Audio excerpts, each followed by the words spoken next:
Enfim, foi revelada a verdade sobre um capítulo muito importante da história do Brasil. Lembram? 2016. Lula foi convidado por Dilma para ser ministro. Pois é. Qual foi a versão que ganhou as ruas?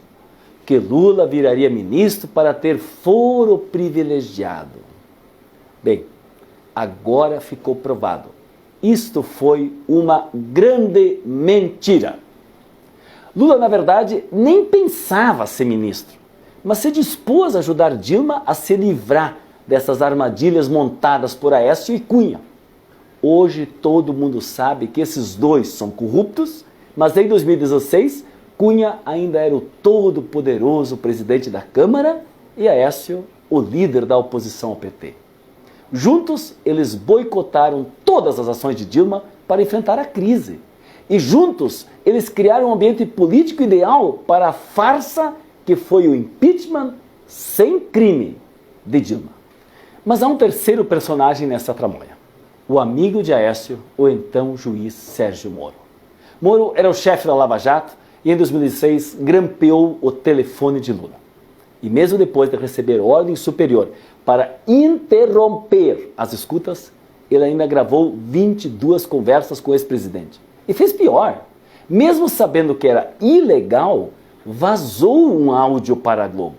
Sim, eram 16 horas e 19 minutos do dia 16 de março de 2016, quando Moro levantou o sigilo sobre as conversas de Lula.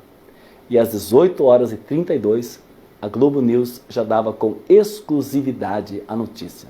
A transcrição do diálogo entre Dilma e Lula, vazado por Moro, foi lida ao vivo.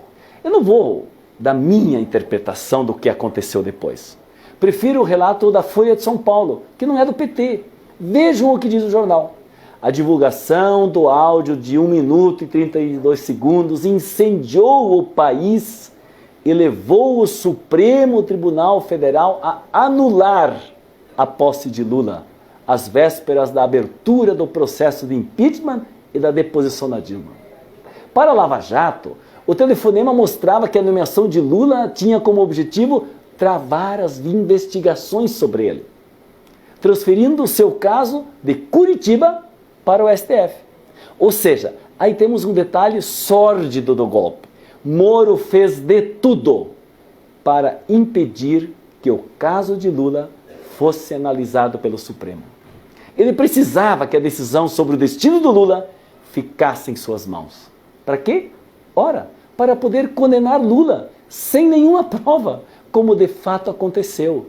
Mas notem, Moro tinha 22 áudios de Lula e escolheu justamente o único que poderia ser manipulado.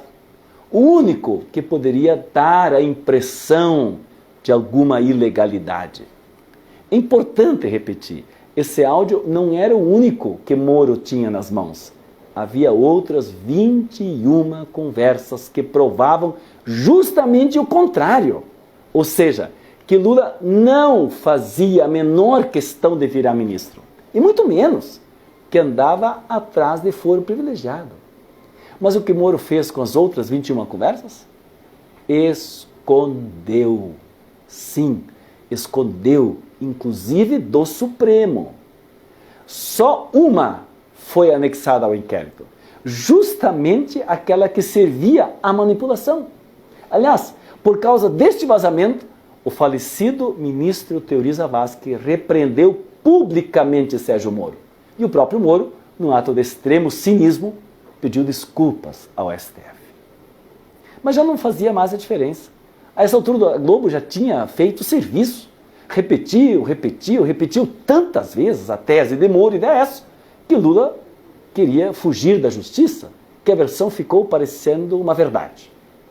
Só que no domingo, agora, 8 de setembro de 2019, registros inéditos obtidos pela Folha e pelo site Intercept revelaram: as outras ligações telefônicas foram escondidas por Moro, porque elas provavam que sua tese contra Lula era falsa. Gente, tudo isso é muito grave. O ex-juiz, que hoje é ministro da Justiça, gravou ilegalmente, selecionou vazou e sonegou. E não sou eu que digo isso.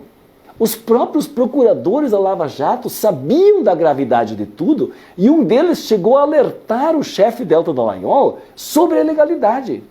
Você sabe o que Dallagnol respondeu? Que o processo era político e não jurídico. Vejam, temos aí uma confissão. Sim, o chefe dos procuradores de uma força-tarefa que deveria ser contra a corrupção confessa que o que eles estavam fazendo não era jurídico, mas político. Mas eles tinham tanta certeza que a opinião pública já estava tão completamente intoxicada pela versão deles que nem se importaram de mandar à justiça as favas. E tudo isso por quê? Porque o que eles queriam mesmo era criar condições para que o golpe contra Dilma acontecesse e impedir Lula de ser presidente de novo. Então, a revelação é sim bombástica, porque repõe a verdade dos fatos e porque mostra como se construiu o caminho para a ascensão do neofascismo atual, representado por Bolsonaro. Aliás, vocês sabem quem é o ministro da Justiça do Bolsonaro?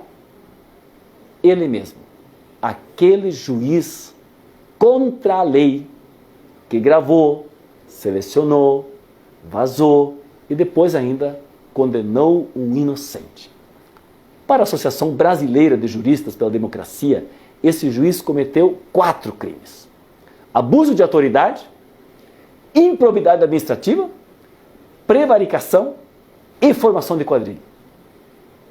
Seu nome? Sérgio Moro.